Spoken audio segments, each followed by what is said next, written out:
किस तरीके से वो बंदा एंटर हुआ और क्या कुछ वहाँ पर हुआ? मेरा बड़ा अच्छा दोस्त था, मैं मौके पे मौजूद था उस वक्त। मेरे हाथों में गिरा बेचारा, अल्लाह ताला उसको जन्नत में जगह अता फरमाए। पहले जालिमों ने इनके दादा को शहीद किया, फिर जालिमों ने इसके वालिद साहब को शहीद किया, फिर जालिमों ने इसको शहीद कर दिया। 6 साल का इसका एक बेटा था, 3 साल का एक मासूम बेटा था। तो इसको मना करते थे कि यार तुम ना निकलो, यार तुम ना निकलो। अगर वो थोड़ा सा एक्टिव होता तो उसकी तलाशी लेता, अगर अल्लाह ताला ने बचाना होता उसको, लेकिन उसने उसकी तलाशी नहीं दी। उसने कहा चल यार जरा पड़ा होके खलो। तो चंद कदम आगे हुए हैं तो वो जालिम के बच्चे ने आया, उसको मैंने आते हुए नहीं देखा क्योंकि मैं बलाज भाई के पीछे था। तो ब्रश चलने की आवाज आई है, मैं को क्यों है। ना कोई दुश्मनी किसी के साथ, ना कोई माफिया, ना कोई बत्ताखोर, ना कोई बदमाशी, ना किसी को धमकाना धमकाना, कुछ भी नहीं था। वो सिर्फ एक बिजनेसमैन थे, ट्रांसपोर्टर थे। अस्सलाम वालेकुम नाज़रीन, मैं आपका होस्ट आना नवीद और आप देख रहे हैं न्यूज़ वन डिजिटल। नाज़रीन, इस टाइम हम मौजूद हैं उस इलाके में कि जो कि मशहूर है ट्रका वाला ख़ानदान के नाम से। ये वो इलाका है कि जहाँ पर बिल्ला ट्रका वाला, उसके बाद टीपू ट्रका वाला और अभी 2 दिन पहले जो एक जवान अपने खालिके की से जा मिला, अमीर बलाज टीपू, ये उनकी दहलीज़ है, ये उनका घर है, ये वो जगह है जहाँ पर उनका सारा जो है बिज़नेस है। यहाँ से उनके ट्रक्स जो हैं लोड होके उनके काम की चीज़ें वो दूसरे शहरों में, दूसरे मुल्कों में जाती हैं। यही वो जगह है जहाँ पर ये पूरा ख़ानदान मुकीम रहा और लोगों से जानते हैं कि असल ये दुश्मनी है क्या और असल ये क्या लड़ाई है कि आज चौथी नस्ल जो है इस दुश्मनी की भेंट चढ़ गई है। हमारे साथ चलिए। बिल्ला ट्रका वाला हो गए या टीपू साहब हो गए और अब अमीर बलाज साहब, असल में ये कब से सिलसिला चल रहा है और ये असल में मामला है क्या? मैं तो 3 दिन से बड़ा परेशान हूँ। ये बलाज भाई नहीं शहीद हुआ, ये हम ही मर गए हैं क्योंकि उसके दोस्त था, मेरा बड़ा अच्छा दोस्त था, मैं मौके पे मौजूद था उस वक्त। मेरे हाथों में गिरा बेचारा, अल्लाह ताला उसको जन्नत में जगह अता फरमाए। तो ये बात ये है कि इनके दादा बू से इनकी दुश्मनी चली हुई है। पहले जालिमों ने इनके दादा को शहीद किया, फिर जालिमों ने इसके वालिद साहब को शहीद किया, फिर जालिमों ने इसको शहीद कर दिया। 6 साल का इसका एक बेटा था, 3 साल का एक मासूम बेटा था। तो इसको मना करते थे कि यार तुम ना निकलो, यार तुम ना निकलो, खुदा ना खास्ता तुम्हारे ऊपर हमला या कोई ऐसा मसला ना हो जाए। लेकिन ये बेचारा इतना नफीस आदमी था कि मैं आपको बता नहीं सकता। ये हर बंदे का दिल रखता था। तो जिसने शादी पे बुलाया चला गया, जिसने किसी फंक्शन में बुलाया चला गया, यानी कि उसने कभी महसूस ही नहीं किया कि मैं एड्डा वड्डा पहलवान है। उसने कहा यार मैं किसी का दिल नहीं तोड़ना। बेचारा हर जगह पे जाता था, तो ये नुकसान हो गया, ये सामना हो गया बस।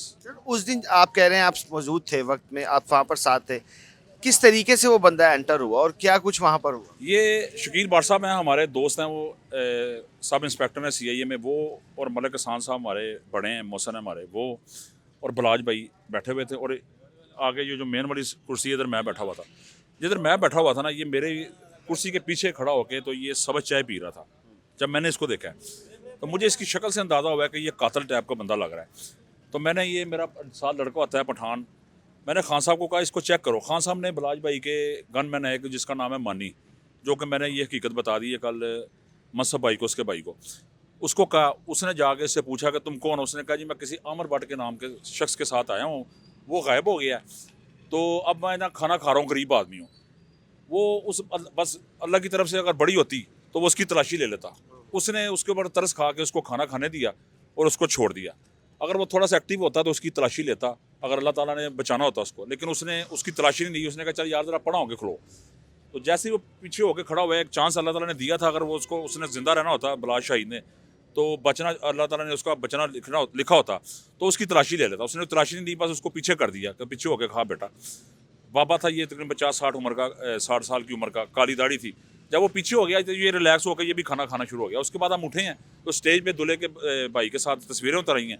तो चंद कदम आगे हुए हैं तो वो जालिम के बच्चे ने आया, उसको मैंने आते हुए नहीं देखा क्योंकि मैं बलाज भाई के पीछे था। तो ब्रश चलने की आवाज़ आई है, मैं को यह क्यों है। तो देखा तो बलाज शहीद ज़मीन पे, अल्लाह को प्यारा। मेरे ख्याल से वो मौके पर बेचारा उसकी डेथ हो गई थी। जैसे उसको उसने ये मारा था, उसकी उम्र क्या थी? 50 से 60 साल उसकी उम्र थी।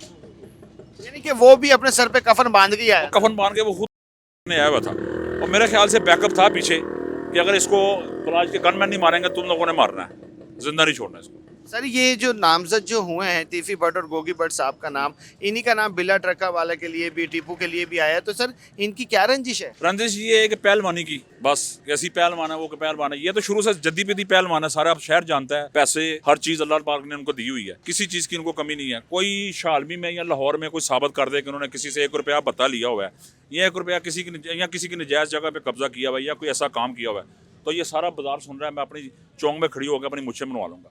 उनका तो ऐसा कोई मामला नहीं था, उनको तो अल्लाह पाक ने खुद इतना कुछ दिया हुआ है, किराए आते हैं उनको, अल्लाह की रहमत है। हक लाल की मेरे साथ 15-20 प्लाजे बनाए हैं बिलाज भाई ने, हक लाल की तरीके से हमने नक्शे पास करवा के सारा काम किया अल्हम्दुलिल्लाह।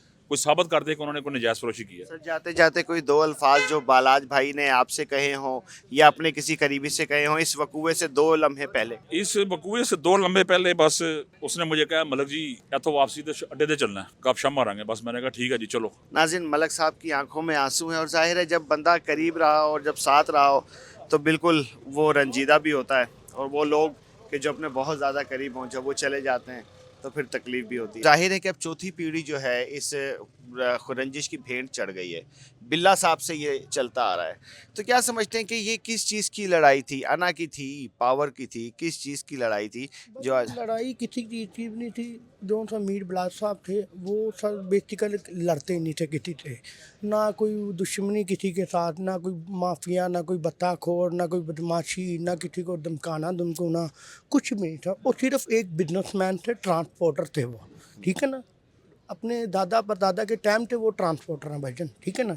ये बात है, कोई दुश्मन उनकी किसी के साथ, ये दादा परदादा की उनकी टाइम की पुरानी दुश्मनी थी, लेकिन वो बात वो दुश्मनी वो बिलाल साहब को भी ले चली गई। सर की वकूआ की होया सी है? ਸਰ ਸਾਨੂੰ ਉਹੀ ਸ਼ਾਦੀ ਤੇ ਗਏ ਸੀ ਤੇ ਉਸ ਤੋਂ ਬਾਅਦ ਹੁਣ ਗੋਲੀਆਂ ਵੱਜ ਗਈਆਂ ਤੇ ਗੋਲੀਆਂ ਲੱਗੀਆਂ। ਕਿਹੋ ਜਿਹੇ ਇਨਸਾਨ ਸਨ? ਬਿਹਤਰੀਨ ਇਨਸਾਨ ਸੀ, ਅੱਛਾ, ਬਿਹਤਰੀਨ। ਸਾਡੇ ਤੇ ਮੁਲਾਕਾਤ ਹੁੰਦੀ ਰਹੀ ਇਹਦੇ ਨਾਲ ਕਵਾਬਡਾ ਦੇ ਹਵਾਲੇ ਨਾਲ ਕਿ ਮੈਂ ਲਾਇਨ ਸੁਪਰ ਹੈਗਾ ਇਸ ਇਲਾਕੇ ਦਾ, ਤੇ ਸਾਡੇ ਤੇ ਵਾਬਡਾ ਨੂੰ ਤਲਕ ਬੜੀ ਹੁੰਦੀ ਰਹੀ ਗੱਲਬਾਤ, ਲੇਕਿन बड़ा बेहतरीन इंसान, बड़ा बेहतरीन हीरा आदमी से। ये बालाज भाई के बड़े करीब लोगों में से थे, उनके दोस्तों में से थे, बड़े अच्छे दोस्तों में। अस्सलाम वालेकुम।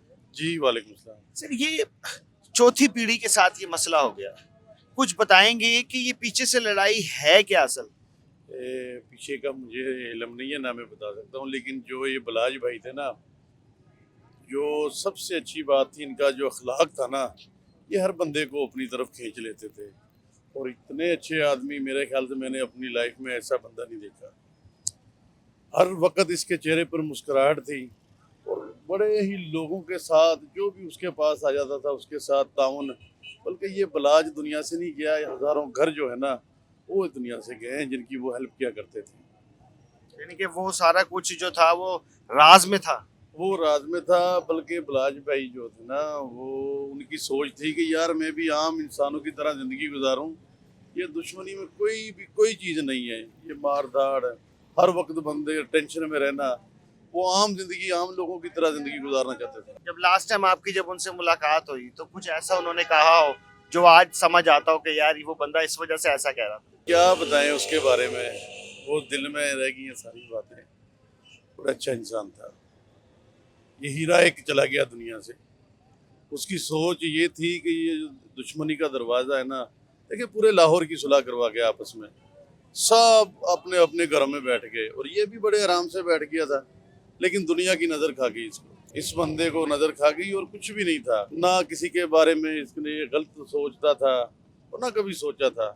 हर वक्त उसके चेहरे पर मुस्कुराहट थी कि मैं अपने बच्चों को पढ़ाऊँ, जिस तरह आम लोग, जिस तरह आप लोग ज़िंदगी गुजार रहे हो, कितने आराम से खड़े हो, उसकी भी यही सोच थी कि मैं भी इसी तरह ज़िंदगी गुजारूँ। कोई पैसे का गुमान नहीं था, कोई लालच नहीं था किसी भी किस्म की। ये बंदा तो मदद करने वाला था, ये ना तो कोई माफिया था ना कब्जा ग्रुप था। अल्लाह ने इतना दिया हुआ था, वो कह रहा था कि मुझे अल्लाह ने इतना नवाजा है कि मैं क्यों बल्कि वो तो चाहता था, हर बंदा सोचता है अबाओ अजदाद की दुश्मनी है मैं इसको आगे चलाऊँ, लेकिन इस बंदे की ये सोच थी कि मैं बिल्कुल ही इसको क्लोज कर दूँ, पोस्टपोन कर दूँ। मेरे भाई हैं, हमारे बच्चे हैं, वो अपनी ज़िंदगी अच्छे तरीके से गुजारें। अपने मेज़बान राना नवीद को इजाज़त दें, इस उम्मीद के साथ कि आप अपना बहुत सारा ख्याल रखेंगे। अल्लाह हाफ़िज़ नासिर।